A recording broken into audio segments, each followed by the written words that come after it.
زوجتك عصابة عبد فارح بوكالة وليها إياي ومهرها 7 جرام ذهبا ولها المطالبة منك متى شاءت. muddo laga joogo 2 sano xarunta horumarinta qoyska ee Guryasamo oo kaashanaysa ummadda Soomaaliyeed ayaa u istaagay inay dhisaan qoysas Soomaaliyeed si loo dhiirigeliyo guurka waxayna isla garteen dadka la isu guurinayo in laga dhigo dadka baahiyaha gaarka qaba ee aan dhaqaale ahaan duruufta u saamaxaynin. bilowgii arrintaasi waxay ku yagleeleen 5 qoys ee ugu horeysay February 2020 sidoo kalena sanadkan 2021 bartamihiisa waxay aasaaseen 5 qoys oo kale. qoysaska qaarkood wuxuu alle ku arsaaqay caruur haddana waa kuwa dhaqan oo u nool si nabdoon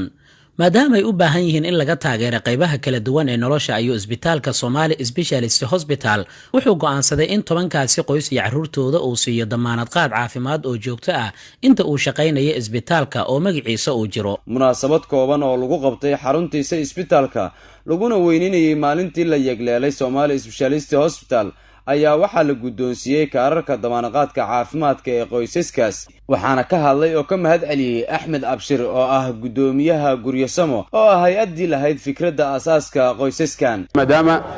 la soo kaalmeeyay guurkoodii mustaqbalkoodii la soo dhisay in badan oo kamid ay reer leeyihiin qoysaskii hore kuwa hadda cusubna aan Ilaahay subhanahu wa ta'ala uga rajaynayno awlaad inuu siiyo iyagana anfacdo ummadana anfacdo diintana anfacdo ayaa haddana dareenkaas walaalnimada leh ka yimid isbitaalka ayaan si guud uga mahad celinaynaa runtii. sidoo kale waxa ka hadlay mid kamid ah qoysaska oo maanta uu kafaalo qaaday caafimaadkooda Somali Specialist Hospital. waxaan u mahad celinaynaa isbitaalka Somali Specialist Hospital runtii baahi taagnayd oo runtii aad loogu baahnaa aad moodo inay dabooleen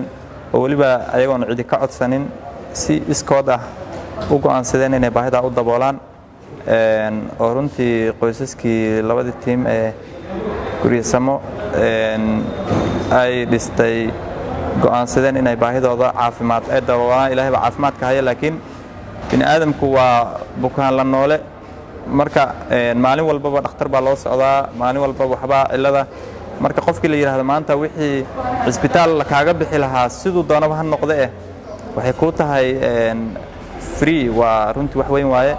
waxaa xusid mudan in isbitaalku markii la aasaasay sanad ka hor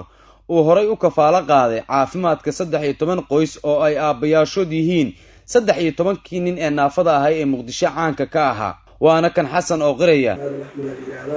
waa 13 si gaar ah haddana yani adeeg loogu fidiyo isbitaalkan oo alxamdulillaah rabbil caalamiin sida anaga kaliya ma ahan markii anaga naga soo bilaabatay dad bulsho badan ku soo dayaday oo caafimaad dad naafaan soo wacay oo lacag aan haysanin isbitaalka ay ku galaan maadaama aan soo tilmaamay waa ninka kaliya oo gogosho u fudiyay isbitaalka dadka gaarka ah dadka naafada oo maaragtay adeeg gaar ah u fudiyay waxaan leenahay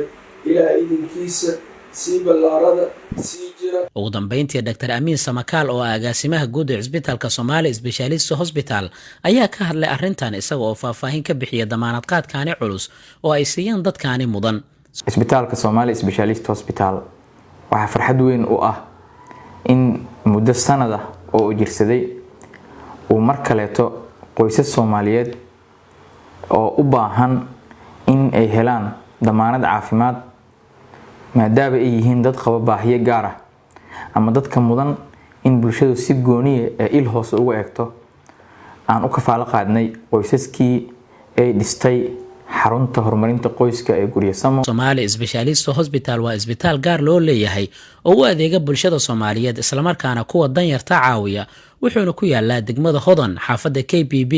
magaalada Muqdisho laantiisa kalena waxay ku taalaa ceelasha biyaha.